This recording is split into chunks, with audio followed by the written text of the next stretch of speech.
Welcome back. This is our second example on ray diagrams. This one is not all that different.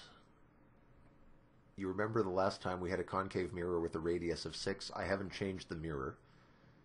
It still has a radius of 6, which means the distance to the center is still 1, 2, 3, 4, 5, 6 units. Half of the radius is still 3, so our focal length is still 3. I haven't had to move the focus. Our object is still 2 centimeters high, but now the object's in a different place. It's 5 centimeters away from the mirror. So it's supposed to be, starting from the mirror, 1, 2, 3, 4, 5. So I'm going to take my object and scooch it over to its new position. We'll see what kind of effect this has on the image that we get.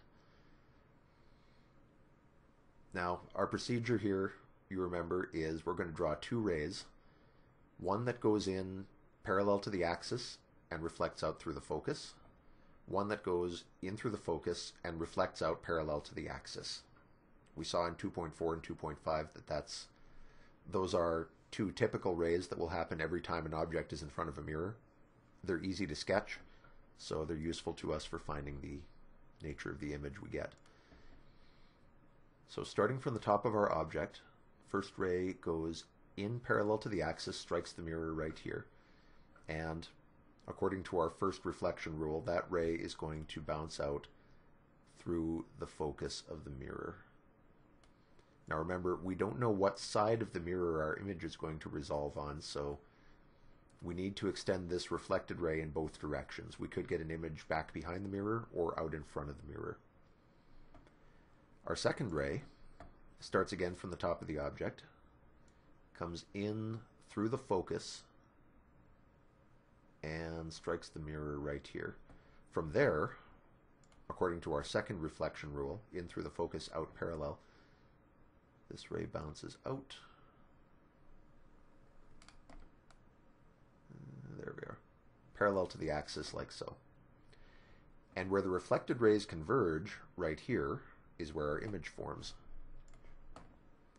So our image turns out like that. This is where the rays were together at the top of the real object. We can see that.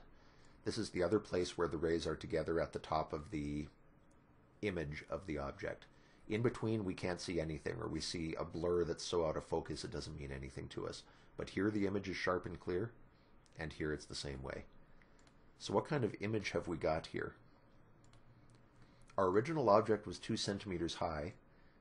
This one is more than that. This one is 2 centimeters plus a bit. So this image is magnified.